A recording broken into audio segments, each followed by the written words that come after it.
You're listening to an Airwave Media Podcast.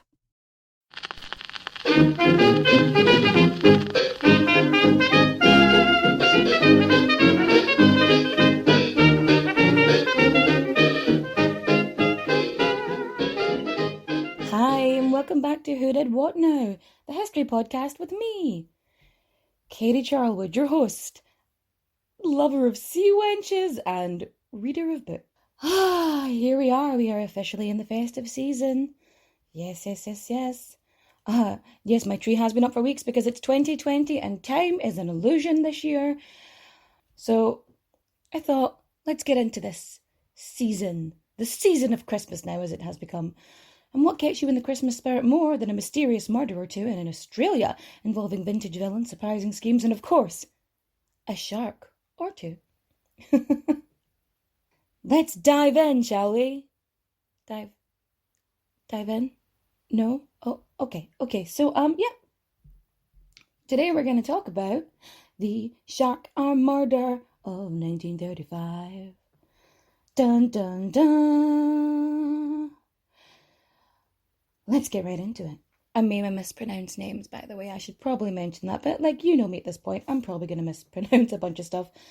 It's okay. Tweet me at whodidwhatnowpod. You can also email me at whodidwhatnowpod@gmail.com.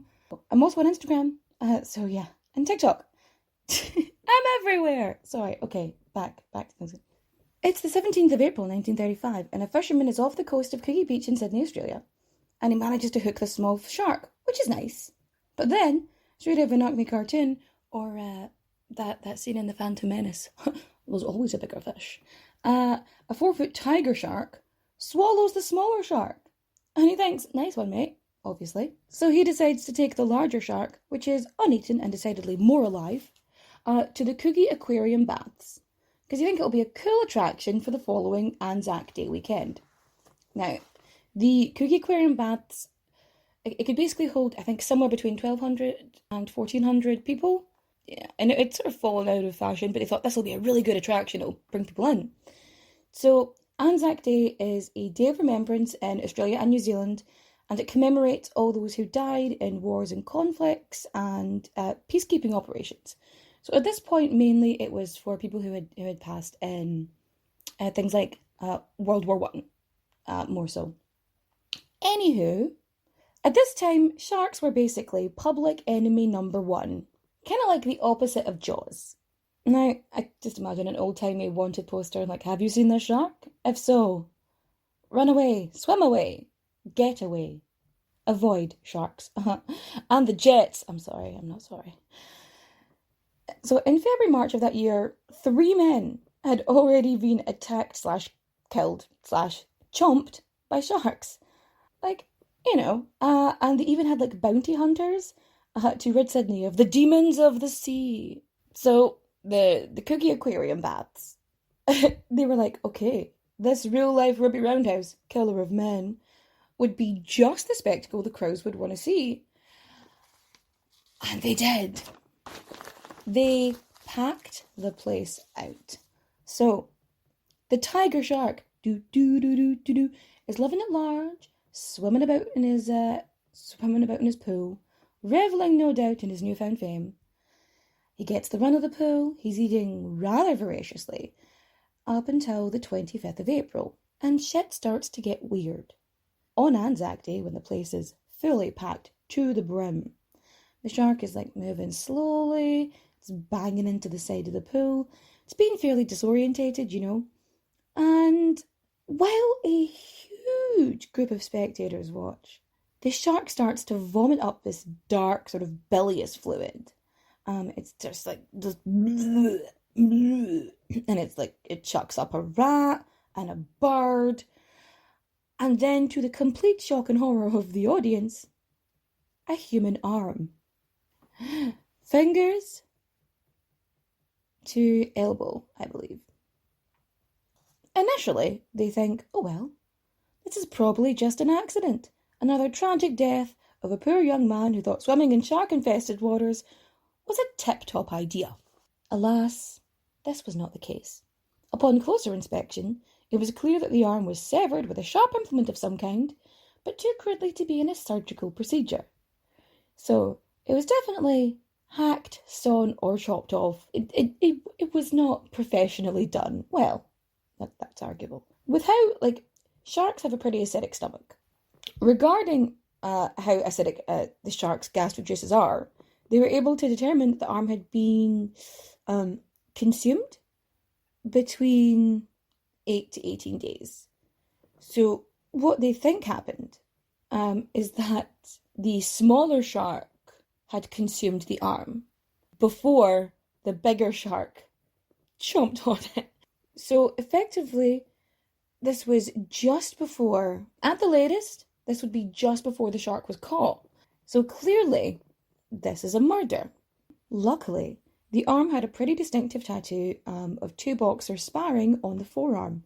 This was so lucky, in fact, that after seeing a report in a Sydney newspaper, I think it was the Sydney Truth, yes. After seeing a report the police get a phone call from Edwin Smith, who was like, yeah, my brother James Smith, his friends call him Jim, has been missing for a couple of weeks, and that does seem to be his arm. Again, the arm was so well preserved, they were actually able to get fingerprints from it. So the police were able to confirm that the arm had, in fact, previously belonged to one Jim Smith. Now, let me tell you about Jim. Jim was a bankrupt builder, ex-boxer, ex-bookie, and a small-time criminal with a record of minor convictions. He wasn't quite in the underworld, but he wasn't exactly, he wasn't quite in the underworld. He wasn't exactly rubbing shoulders with the criminal elite. He was more, say, underworld adjacent as far as the police were concerned. He was involved in illegal gambling rings and kind of stuff like that was happening at the time. So the police start digging, and they discover that Jim Smith had last been seen with his longtime buddy and expert forger, Patrick Brady. Now, Brady and Smith had been seen drinking at the Cecil Hotel in Cronulla? I'm going to go with Cronulla. In Cronulla, before returning to a cottage on Gunnamatta Bay that Brady had been renting. I hope these names I've pronounced correctly. Anyway, the next morning, Patrick Brady gets a taxi, a Cronulla cabbie, if you will, who takes him all the way to North Sydney and drops him right outside the door of businessman Reginald Lloyd Holmes. The cabbie said that Brady was all dishevelled and acting weird and shaky and as if someone was following him. And he also would not take his hand out of his pocket. He said it was like he was holding something in it. In this really deep pocket. Suspicious? Don't be suspicious. He's being suspicious. He's being suspicious. He's being suspicious. Okay, so Reginald Lloyd Holmes, a seemingly respectable entrepreneur, was nothing of the sort. He was in charge of a smuggling ring, using speedboats and the like that were actually built in Holmes' own boat building business. What has this got to do with the severed arm, you ask? Well, turns out our good pal Jim was a seasonal employee of Mr. Reginald Lloyd Holmes, often driving the speedboats during smuggling jobs. Okay, so this is 1935, so this is just, you got to remember, we're in the past, okay?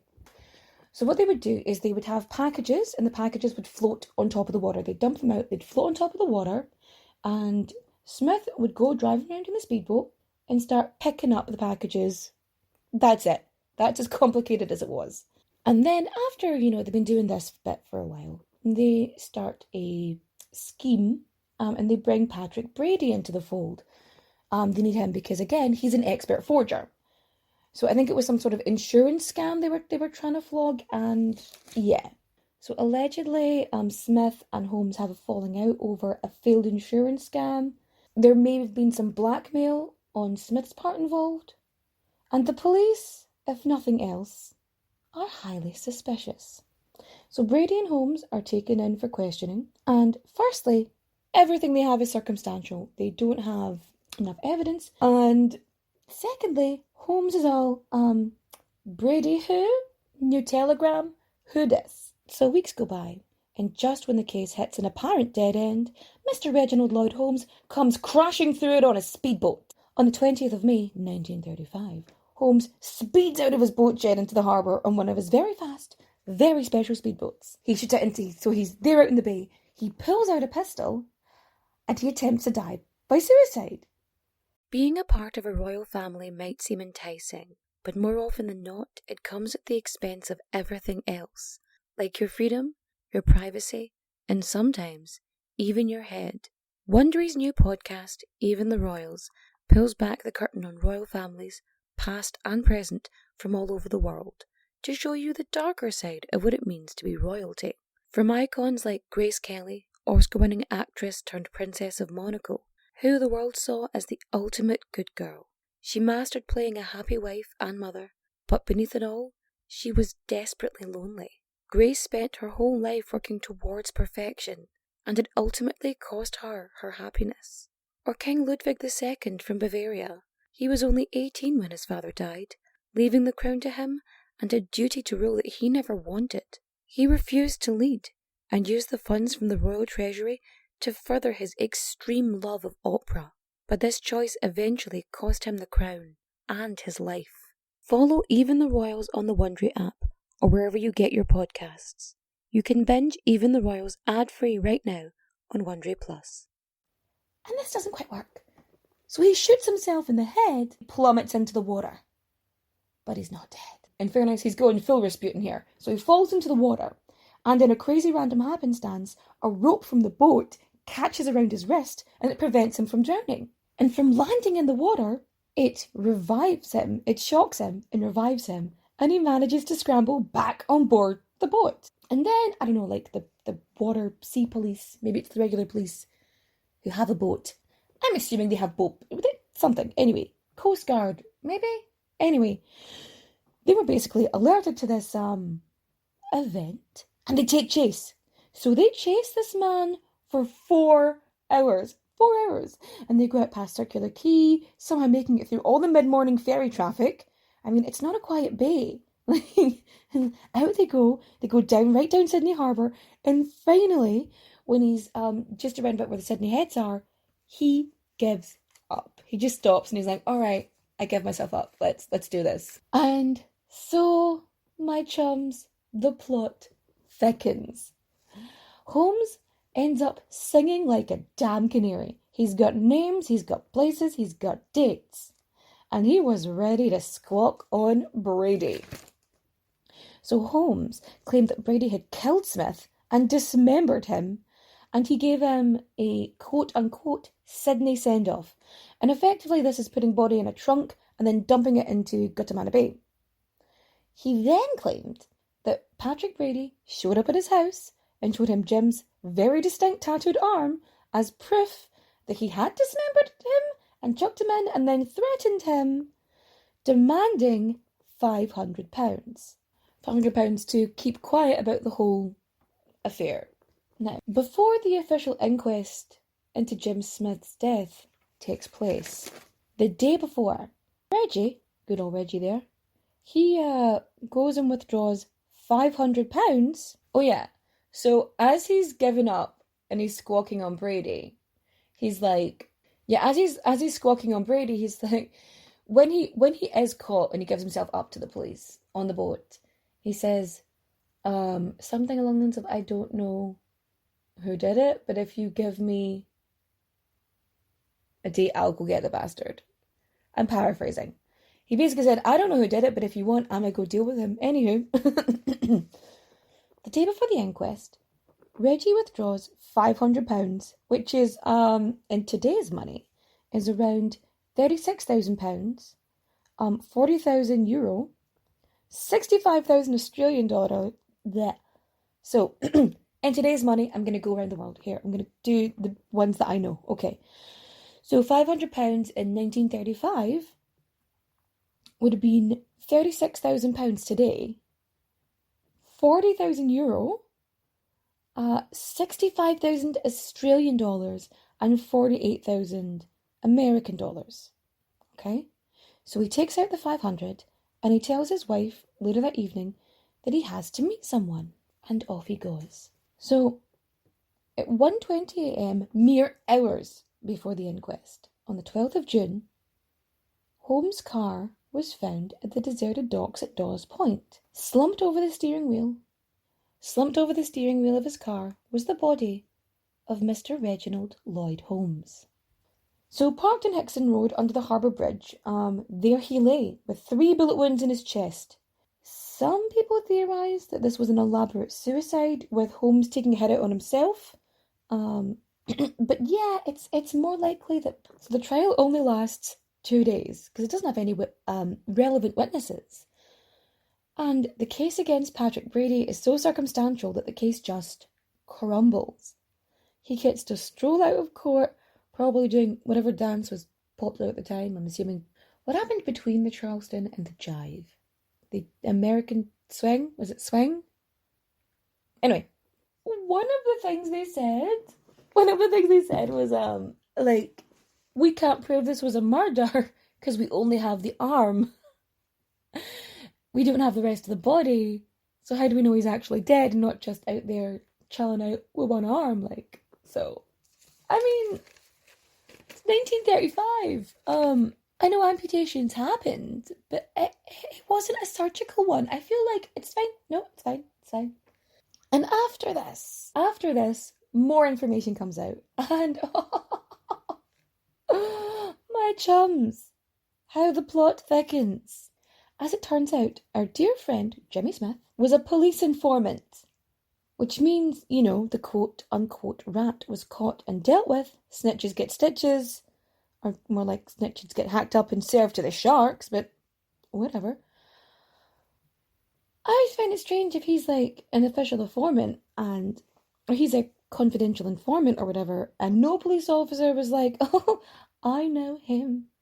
That can't be. That's that guy who gives info to me. And, oh wait, wasn't that guy dobbing everybody in? Like, alright. And there was also a possibility of a gang war going on. Yeah, another option is that he was actually killed as a result of there was a gang war going on and he was just, ratting on the wrong guys, But there we go. And that is the shark arm murder of 1935. So, too long didn't listen. TLDL, too long didn't listen. Small shark eats arm, big shark eats little shark, big shark goes on display, big shark regurgitates arm. Conveniently recognisable human arm recognised by criminal's brother. Tales of intrigue ensue. Attempted suicide. Speedboat chase by suspect. Capture, confession, more murder. Case thrown out because one arm does not a corpse make.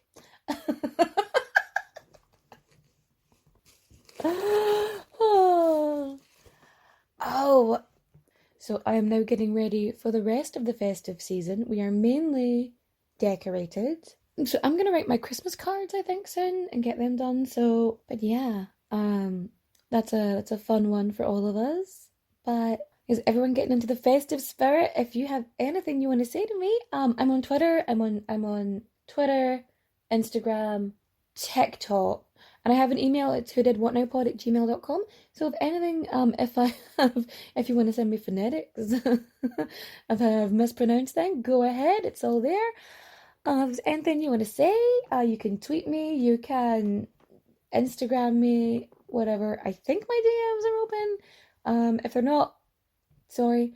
I also do historical hot takes on TikTok because it's fun.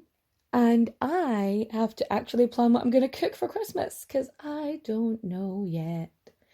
And I have realised that I have far too many Christmas stuffies. Like, I have so many. I've started collecting Christmas plushies.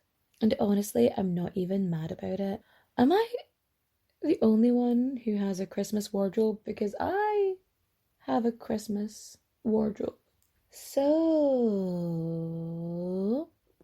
that's everything. And you can always message me, tweet me, all that jazz. If there's anything you really, really want me to cover, give me an email. Shoot me an email. Let me know. I love people, places, and things from ancient times to the relatively modern day. Um, and let's talk about it. Adios, au revoir, auf Wiedersehen, my friends. See you next time.